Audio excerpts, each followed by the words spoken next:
시청자 여러분 안녕하십니까. 6월 1일 시사정담 시작하겠습니다. 시청자 여러분, 윤석열 대통령의 국정 초반과 여야 정치권의 향후 운명에 분수령이 될 6.1 지방선거가 진행되고 있는데요.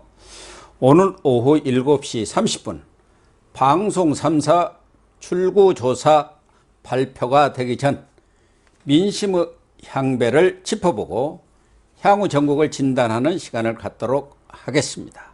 이종근 전 데일리안 편집국장님 나오셨습니다. 이 국장님, 네, 안녕하십니까. 오늘 오후 7시 반에 방송 3사 출구조사가 발표가 되지요. 그런데 지금까지 이 방송 3사 출구조사가 쪽집게 수준의 예측력을 발휘를 했어요. 그렇습니다. 2개월 전 기억하시죠? 2개월 전에 0.7%로 이 윤석열 후보가 이긴다 이렇게 나오지 않았습니까? 당초는 이제 0.6% 차이가 난다고 했는데 결과가 0.73%. 예. 거의 뭐 똑같이 나온 거죠. 근데 0.6%라고 얘기했을 때 사람들이 다 안 믿었잖아요. 그럼요. 그게 말이 되느냐? 10% 차이일 거다부터 시작을 해서 이건 조작이다 다 했는데 와, 이 거의 결정된 순간 딱 봤더니 다음날 아침에 거의 0.13%포인트 차이밖에 안 나는 거예요. 그러니까요. 그러니까 그냥 맞췄다. 다 맞춘 거예요. 예. 출구조사가 맞았다. 뭐 이렇게 할 수밖에 없는. 2017년 대선도 똑같습니다. 문재인 41.4 나온다고 이렇게 했는데 실제로 41.1 나온 거예요. 그렇죠. 홍준표 23.4 나온다고 했는데 24 나오고 안철수 21.8 했는데 21.4. 지금 거의 뭐 그냥 쪽지기처럼 맞췄고 그렇죠. 2018년 6월에 있었던 이제 지난 지방선거 때도 민주당 14곳 그리고 한국당이었죠. 그때는 그렇죠. 2곳 TK 그리고 무소속 한 곳 이렇게 이긴다고 했는데 딱 그대로 나왔어요. 그래서 한국당이 그때는 TK 대구 경북 이겼고 무소속은 이제 제주 원희룡 후보가 무소속으로 나와갖고 이겼어요. 그러니까 오늘 7시 반에 방송 3사 공룡파 3사가 발표하는 여론조사 이 출구조사죠. 출구조사를 보면은 이제 이번 지방선거 민심의 향배가 드러나겠습니다만은 아직은 저희들이 한참 시간이 남아 있고 그러니까 오전에 이렇게 녹화를 하니까 그래도 예측을 좀 해볼 수 있지 않겠나 그런 생각이 듭니다. 지금까지 뭐 여러 가지 깜깜이 들어가기 전에 여론조사 결과도 좀 나왔었고 그 이후에 또 여러 가지 상황 변화가 있었기 때문에 그래서 지금 막바지 그 치열한 접전을 벌이고 있는 것이 경기도와 대전시 같은데 전체적인 판사는 지금 어떻게 보고 있습니까? 이건 여론조사 전문 기관도 그렇고 언론도 그렇고 정치평론가들도 그렇고 이번만큼 이구동성이 된 적이 없는 것 같아요. 그래요? 다 거의 비슷합니다. 즉 현재 국민의힘은 9곳은 확정적이다. 완전 확정. 그다음에 양쪽이 지금 경합을 벌이는 곳이 4곳. 그다음에 이 민주당이 4곳에서 확정적이다. 그러니까 경합 지역의 4곳이 어디로 가느냐에 따라서 누가 더 유리하냐, 불리하냐가 나옵니다. 그러니까 이번 언제나 마찬가지지만 이번 지방선거의 핵심 키워드는 저는 가운데 중자라고 봅니다. 왜냐하면 두 가지 의미인데 하나는 중원, 즉 경기, 대전, 세종. 그렇죠. 이쪽, 그러니까 대전, 세종, 충남, 충북 다 합쳐서 중원이지 않습니까? 그러니까 원래는 충남까지도 민주당이 유리했는데 거기 박원주 의원 사건이 박원주 사건 나오면서 완전히 뒤집어졌잖아요. 완전히 뒤집어져서 김태우 의원이 국민의힘에 오차범위 안 내지는 오차범위 바깥으로 김태우 의원이 앞서가고 있다는 여론조사가 일관되게 나오고 있어요. 한 번도 저쪽 양승조 의원이 이렇게 앞선다는 여론조사가 드문 걸 보면 이미 좀 고정돼 있는 어떤 상황이라서 가운데 중자의 중원, 즉 세종과 대전이 어디로 가느냐. 그 다음에 중도, 즉 수도권의 중도 민심이 사실 바로미터가 수도권 아닙니까? 중도 민심. 인천이나 경기가 어디로 가느냐. 이것이 가운데 중이 어느 쪽으로 가느냐에 따라서 이제 승패가 갈리지 않느냐. 라는 생각이 드네요. 그런데 인천 같은 데도 지금까지는 유정복 후보가 한 번도 박남춘 후보한테 지진 적이 없어서 거기도 뭐 오차 범위 내에 있기는 합니다만은 그렇죠. 뭐 큰 이변은 없지 않겠나 이렇게 보여지고 지금 세종도 당초는 이춘희 민주당 현 시장이죠. 가 앞선 걸로 예상을 해왔고 그렇게 나왔는데 최근 깜깜이 그 직전까지 여론조사를 보면은 최민호 후보가 앞서 버렸어요. 그것도 뒤집은 것 같고 진짜 알 수가 없는 것이 이제 경기하고 대전 두 곳 아닙니까? 인천 세종 말씀 한번 드리면 일단 세종은 국민의힘 정당이 한 번도 이겨본 적이 없어요. 그렇죠. 3번 다 졌습니다. 거기가 새로 생긴 이래 지금 3번 선거가 있었는데 3번 다 저 민주당이 다 가져갔습니다. 그것도 맹주가 한 분 계시잖아요. 이해찬이라고. 이해찬이라고 예. 딱 와가 앉아가지고. 근데 여기가 완전히 뒤집어져서 최근에 세종이 뭐 뒤집어진 것도 아니고 최민호 후보가 굉장히 경쟁력 있게 그 보합세를 이루다가 확 뒤집어 버렸다. 예. 오랜 관료 생활도 했고 또 그렇더군만요. 예, 예, 그 아주. 안에서 상당히 능력 있는 그런 그 이 관료라고 정평이 나 있고 원래 거기가 또 이런 그 이 젊은 어떤 공무원들이 많이 사는 곳 아닙니까? 네. 그래서 이런 입소문도 많이 돌고 있는 것 같고요. 인천 말씀 하나만 더 드리면 인천이 왜 이렇게 박남춘이 힘드냐? 물론 박남춘이 현직 있을 때 그 수돗물 사건이 굉장히 컸어요. 그렇죠. 어떤 노란물 아파트에서 나오고 노란물 나오는데 문제는 노란물이 중요한 게 아니라 일주일 동안 입 딱 닫고 아무 얘기를 안 한 거예요. 예. 그때 굉장히 그게 컸는데 중요한 건 그 다음에 박남춘이 굉장히 노력을 해서 자기가 좀 이게 다시 뭔가를 해보려고 했습니다. 문제는 이재명이 개항으로 나오면서 이재명이 오면서부터 완전히 이재명만 드러나는 거예요. 그러니까 최근에 제가 들은 얘기가 박남춘 쪽에서 제발 우리 동선을 달리하자. 나 쪽으로 오지 마라. 라고 호소를 했대요. 네. 근데 이재명이 안 들었답니다. 그러니까 박남춘이랑 같이 다니면서 박남춘은 거의 소개를 안 하고 자기 얘기만 했다는 거예요. 그러니까 이재명이가 온 뒤로부터는 완전히 뒤집어져 버려가지고 그렇죠. 더 격차가 벌어져 버렸더라고요. 그렇죠. 예. 그러니까 박남춘이 인물론으로 승부를 걸어야 되는데 아예 기사에 나오지도 않는 상황이 그러니까 되는 거죠. 이재명이만 부각되고 있고 박남춘이는 그런 사람이 있었나 할 정도로 아주 그냥 선거전에서 뒤로 뒷전으로 밀려 나와버렸지 않습니까? 문제는 이제 경기도 김동연, 김은혜 두 후보가 정말 엎치락뒤치락 하고 있고 뭐 정치 평론가는 물론이고 정치를 오래 하신 분들까지도 다 자신이 없어 하더라고요. 김종인 전 비대위원장도 오늘 어디 인터뷰에 보니까 좀 자신이 없어 하더라고요. 네네. 까봐야 하는 거다. 그렇죠. 그런 얘기는 다 할 수 있죠. 까봐야 한다는 얘기는. 왜 그러냐면 유인태 이제 저 민주당 전 의원 네네. 정무수석도 오고 국회 사무총장도 해가지고 최근에 방송을 많이 타고 있습니다만은 당초는 좀 쓴소리도 하고 제대로 얘기를 하더니 요즘에는 완전히 조금 그렇죠. 우리 속된 말로 맛이 좀 간 것 같은데. 그럼요. 이재명 후보 막 지원 발언할 때 논리도 없고 굉장히 좀 뭐랄까 명석함이 좀 사라졌어요. 그래갖고 이번에는 하는 얘기가 누가 이길 것 같으냐 저 CBS인가 거기 김영정 시간에 나오죠. 언론 대담에 나와가지고 김은혜와 김동연 자기가 옛날에 서울시장 선거 때 그 서울시 지부장을 하면서 네. 그때 강금실 후보가 나왔는데 무박 뭐 5일인가를 한다고 해갖고 자기가 아주 죽을 뻔했다는 거야. 같이 다니면서 같이 맞습니다. 다니면서 자기는 무박 3일을 해봤는데. 근데 이번에 보니까 경기도에서 어느 한 분이 무박 5일을 하겠다 그러는데 그 지는 사람이 되게 무박 5일을 합니다. 그러니까 안 바뀝니다 하면서 그거 한번 찾아보세요. 찾아보니까 김은혜 후보가 최근에. 뭐 무박 5일 예, 한다고 무박 5일 했다고 한다고 그 근거로 얘기하더라고. 다른 근거는 없이. 에이, 그건 좀 그죠 그러네요. 그러니까 그만큼 전문가들도 자신이 없는 거죠. 이게 그렇죠. 워낙 뭐 초박빙이니까. 네네. 여론조사를 이렇게 보면, 선배님 같이 정말 오랫동안 이제 이 기자생활 하시고 정치부 하시고 하시면 사실 감이 잡히거든요. 네. 여론조사 몇 개만 쭉 보고 추세선 보고. 근데 진짜 이렇게 대가이신 선배님도 이번엔 경기도는 까봐야 한다. 라고 생각이 드시는 게 왜냐하면 선이 안 그려져요. 선이 추세선이 이렇게 쭉 어떤 선이 보여야 되는데 엎치락뒤치락이거든요. 어떤 여론조사는 오차범위 밖으로 뭐 A 후보가 앞서고 있다고 그러고 어떤 여론조사는 정반대로 B 후보가 앞서고 있다고 하고 이것들이 뒤죽박죽으로 섞인 것이 정리가 안 되고 지금까지 계속 이어지고 있는 거거든요. 또 경기도라는 게 북도고 남도 네네.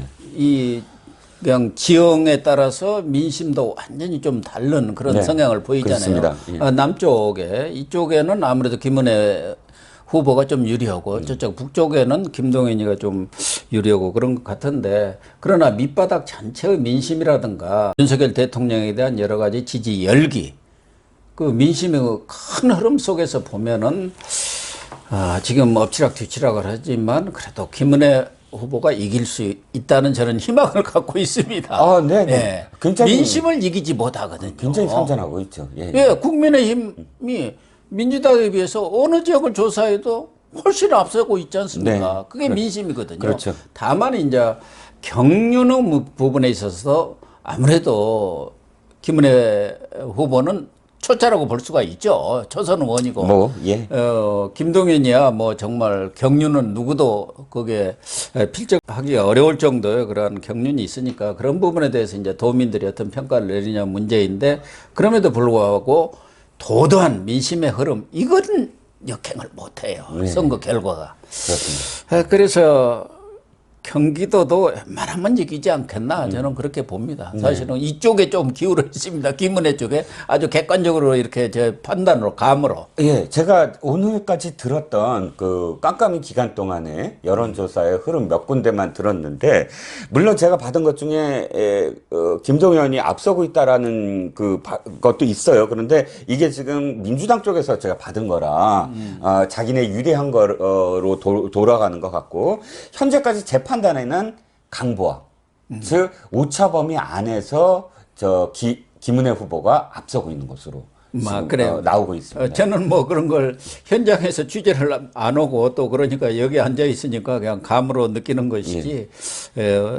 객관적인 무슨 데이터가 있는 것은 아닙니다. 대전도 지금 민주당의 허태정 현 시장이고 그리고 국민의힘이 이장우 전 의원이죠. 재선 의원을 재선 했죠. 의원입니다. 예. 여기도 뭐 상당히 초박빙세인데 그래서 과연 13대 아니죠. 12대 5냐 13대 4냐. 17이니까. 예, 13대 4. 13대 4가 되느냐 아니면 17이니까. 12대 5가 되느냐. 기억하시겠지만 바로 4년 전에 정말 참패를 했습니다. 14대 3이죠. 14대 그렇죠. 3. 그런데 이번에 저는 딱 2006년, 어게인 2006년이 되는 게 아니냐. 2006년도 4회 지선인데, 그때 한나라당이 12석이고요. 그 다음에 민주당이 둘, 열린우리당이 하나, 무소속이 하나, 이거 다 같은 계열이라 4. 그러니까 민주당 계열이 4라 그러면 12대 4였거든요. 당시 그때는 세종시가 없었습니다. 근데 제가 왜 어게인 2006이냐라고 말씀을 드리면 분위기가 똑같아요. 지금 그때 당시에 제발 우리 열린우리당 살려주세요. 싹쓸이 막아주세요. 그리고 우리 당은 자기네 당은 독선과 오만이었습니다. 반성합니다. 말로만 개혁 외치고 국민을 무시했습니다. 이렇게 반성을 했습니다. 근데 똑같네. 박지원 의원 얘기하고 그렇죠. 똑같네. 최근에 지금 얘기하는 흐름이 딱 이 흐름인데 그걸 되풀이되지 않을까. 당시 민노당의 박용진이, 지금 민주당 박용진이잖아요. 민노당의 박용진이 있었어요. 박용진 대변인이 이렇게 얘기했습니다. 절대 다수인 여당이 벌건 대낮에 깡통 들고 본격적으로 구걸에 나섰다. 이때는 민노당이었습니다. 민노당이죠. 열린우리당 보고 지금 그때 했던 말인데 지금 분위기가 딱 이래요. 근데 지고 있는데도 근데 이만큼 절박하지는 않은 것 같아요. 이땐 진짜 막 엉엉 울면서 정동영이 무릎 꿇고 막 이랬었거든요. 근데 지금 이재명은 또 분위기가 조금은 다른 것 같아요. 지금은 주인이 없어서 그래요, 더. 그렇죠. 주인이. 민주당이 맞습니다. 지난 대선에 패배한 이후로 구심점이 없어져 버렸죠. 그렇죠. 구심점이. 그동안 그나마 이제 이재명이가 구심점 역할을 해왔는데 뭐 이재명 얘기도 하겠습니다만은 사실은 지금 이재명이가 계엄을에 나와갖고 자기도 제 코도 석자인데다가 오히려 다른 후보들한테 이재명 효과에 플러스 효과는커녕 완전히 마이너스 효과를 주고 자기 혼자 지금 겨우 살아나게 그런 상황이 돼버렸지 않습니까? 그렇죠. 그러니까 아무도 책임짓는 예, 그 서로 주도하고 막 이게 없어요. 그런 사람이 없잖아요. 예, 주도자가 없잖아요. 예, 예. 선거를 끌고 가는 사람이 누굽니까? 지금 윤호중이가 끌고 갑니까? 박지현이가 끌고 갑니까? 아니요. 김민석이가 끌고 아니요. 없어요. 예. 과거 인상은 그렇지만 이해찬 같은 사람이 딱 앉아 있으면 그럼요. 뭐 그냥 공중전이 그냥 그때그때 딱딱 해갖고 탁 나오죠. 그래서 그 공중전으로 한마디 하면 그게 완전히 실행이 돼서 예. 각 그 선대위, 각 도당 선대위까지 전부 다 영향력을 행사를 했는데 지금은 그런 구심점이 없어져 버리니까 네. 질이 멸렬한 상태가 아닌가. 그러다 보니까 사과도 아니고 반성도 아니고 반성하면서 서로 자기들끼리 싸우고 있잖아요. 그렇죠. 딴소리하고 그런데 이제 문제는 이번은 지방선거도 지방선거지만 예. 오히려 광역단체장보다도 개항을 이재명이 나오면서 여기가 오히려 전국적인 관심사가 돼버려서 이재명이가 죽느냐 사느냐 이기느냐 지느냐에 따라서 이재명의 운명은 말할 것도 없고 민주당의 운명까지도 지금 어떻게 될지 알 길이 없는 그런 상황 아닙니까? 지금 어떻게 돌아갑니까? 지금 개항을은 여기 역시 박빙인데 박빙이라는 게 말이 안 되죠. 자 보시자고요. 이재명이 이긴다는 얘기가 꽤 많습니다. 현재는 예. 뭐 오차범위 안으로라도 아니면 바깥으로라도 뭐 이긴다. 그런데 이기는 게 이재명이 진짜 사는 거냐? 그렇지 않다는 거예요. 일단 이겨도 사실은 하프 게임으로 이겼어야 된다. 왜냐하면 4년 전에 지금 송영길이가 2년 전이죠. 지금 윤형석 예. 아까 후보한테 그러니까 더블 게임으로, 더블 스코어로 이긴 지역이에요. 20% 포인트 차. 가까이. 윤 후보한테. 19.57인가 예. 20% 가까이 이겼습니다. 그런데, 지금 이재명 대통령 후보가 와서 신승을 한다? 이건 사실은 쪽팔린 거고요. 두 번째, 자기가 이기는 게 중요한 게 아니고, 자기가 이겼는데, 만약에 13대 4로 전체 판이 졌다. 그러면 아마도 운동권이나 586이나 가만 안 있을 겁니다. 책임져야죠. 독박 써야죠. 독박 써야죠. 너는 네가 목숨을 부지하기 위해서 전체 선거를 망쳤다. 예. 당장 그 논리잖아요. 그러니까 이기려면 두 가지가 전제가 돼요. 하나는 완전히 압승을 해야 되고 자기 그 개항을 해서 두 번째는 최소한 지가 얘기한 대로 9대 8 정도는 돼야 돼요. 그렇죠. 예. 왜냐면 지 입으로 얘기했으니까 우리가 9대 8 내가 나오는 이유가 우리가 참패하고 있는 분위기인데 내가 과반수를 얻기 위해서 나온다. 이 얘기를 했으니 그러니까요. 그 말도 바꾸고 있지만 위험을 부담쓰고 나온다는 거 아니겠습니까? 정면 돌파다 이렇게 얘기했는데 지금 상황은 썩어도 준치냐 토박이 뚝심이냐 여기에서 지금 엎치락뒤치락 하고 있는 상황이기 때문에 이재명이가 만약에 여기서 뭐 신승을 해도 그렇고 지면은 더 말할 것도 없고. 지면이 이제 끝. 예, 본인이 이제. 지면이 이제 정치 말할 건 없는 생명도 거고. 본인 스스로 얘기했지 않습니까? 끼꺼고. 근데 이겨도 사실은 이기는 게 아니다라는 말씀을 드리고 싶은 거죠. 근데 이게 재미있는 게 사전 투표가요 24.9%예요.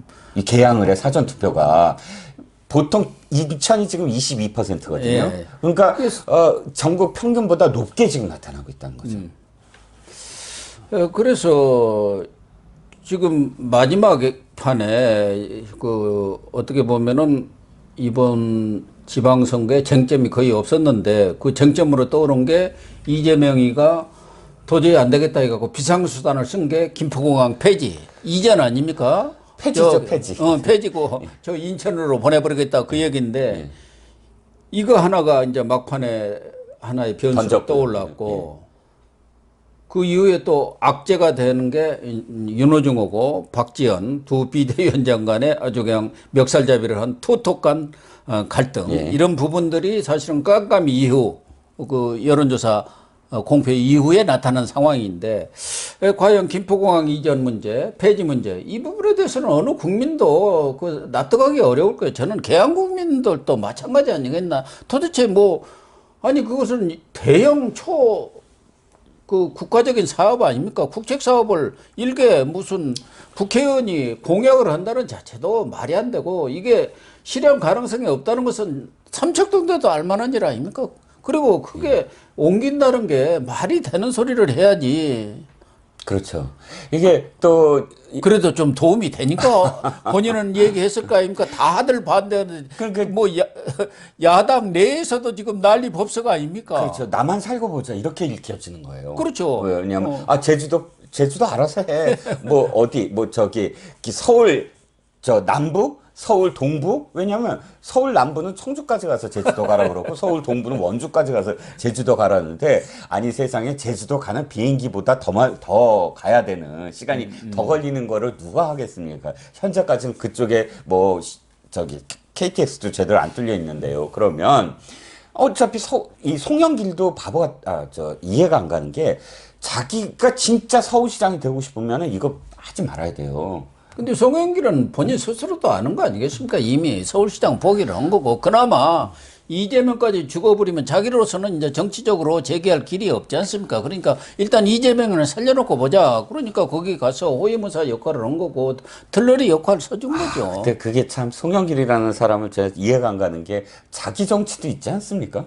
어떻게 어쨌든 그래서 말씀하셨듯이 서울도 김포공항 이전을 아마 강서 쪽 그 주민들도 그렇게 아주 반색을 하시지는 않을 것 같은데 뭐 그렇죠. 제주도 역시 반대하죠. 그러다 보면 부산도 반대해요. 왜냐하면 김포공항에서 부산 가잖아요. 않습니까? 당연히 부산도 반대죠. 지역에서는 대부분 반대합니다. 거기다 그렇게 또 대규모 개발을 해가지고 엄청나게 집을 지어대면은 물론 서울에 뭐 집값 안정에 어느 정도 기여는 할지는 모르지만 지역 균형 발전이라는 차원에서 보면 완전히 또 지방을 죽여버리는 거예요. 그렇죠. 그 넓은 땅에 또 아파트를 다 지으면 다 올라오는 거 아닙니까? 그러니까 지방 어느 도지사 지내신 분이 아까도 전화 걸어가지고 그거 정말 잘못된 거다. 자기 혼자 살겠다고 지방을 죽여버리겠다고 하는 사람 아니냐고 이재명이가 그런 얘기를 맞습니다. 하더라고요.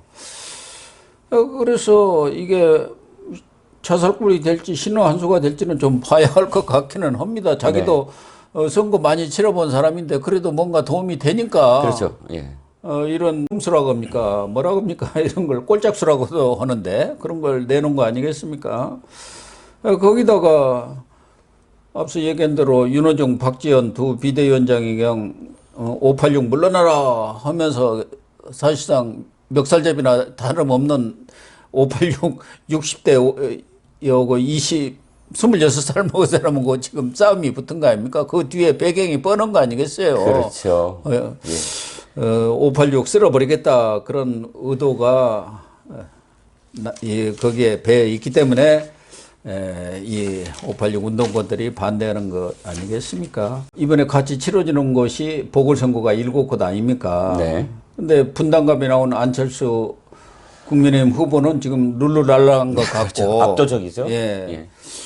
그래가지고 이번에 4곳은 국민의힘 의원들이 사퇴한 것이고, 네, 3곳은 보령 서천부터 민주당 의원들이 사퇴한 것인데 여기도 잘못 오면은 7대 빵이 될 수도 있다는 소리도 있어요. 7대 0이 될 가능성이 높아 보입니다. 지난 2014년 7월 30날 재보궐이 15곳에서 있었거든요. 그때 11대 4가 돼서 김한길, 안철수가 새정치국민연합 대표가 사퇴했습니다. 근데 이번에 보궐은 7곳이면 적은 거 아니거든요. 좋은 것도 아니죠. 7대 0이 될 가능성이 크다. 원래 국민의힘 쪽이 갖고 있었던 4곳은 당연히 국민의힘이 가져오는데 다 지금 앞서고 있으니까 나머지 3곳이 계양과 그다음에 원주, 그다음에 제주시 을입니다. 원주는 박정아 후보, 국민의힘의 박정아 후보가 옛날 청와대 대변인도 했고, 이 박정아 후보가 지난번에 이강재 후보하고 완전히 초접전 끝에 졌어요. 박빙으로 졌습니다. 그러니까 이강재 후보가 진짜 진땀을 흘렸어요. 그런데 이번에 다시 나갔는데 박정아 후보가 앞서고 있습니다. 그래서 안정적으로 국민의힘 쪽으로 가져갈 것 같고요. 그 다음에 제주시 을. 사실 제주시 을이 민주당 판 아니에요? 원래 민주당 쪽의 국회의원이 아닌 적이 없었으니까요. 근데 2가지 변수가 생겼습니다. 하나는 민주당 계열의 지금 민주당 쪽 후보는 김한규 후보예요. 좀 젊습니다. 근데 전통적으로 여기 계속 나왔던 민주당 계열의 김우남 후보가 승복을 안 하고 무소속으로 나왔어요. 아, 그러면 어부지리를 할 가능성이. 예. 거기다가 지금 김포공항 이전 부상일, 문제까지. 그러니까 국민의힘이 부상일인데 어부지리 얘기가 나오고 있었어요. 근데 그럼에도 불구하고 워낙에 민주당 판이니까 어부지리 될까 했는데 여기에 결정타 아까 김포공항 결정타가 여기 꽝 하고 떨어진 겁니다. 그러면은 잘하면은 부상일 국민의힘 후보가 당선될 당선될 가능성이 높다. 현지에서는 그 얘기가 굉장히 크게 나오고 있다라고 예. 합니다. 일단 표를 까봐야 할 것 같고요. 예정 결과는 뭐 투표함을 까봐야겠지만 오늘 저녁 7시 반 네.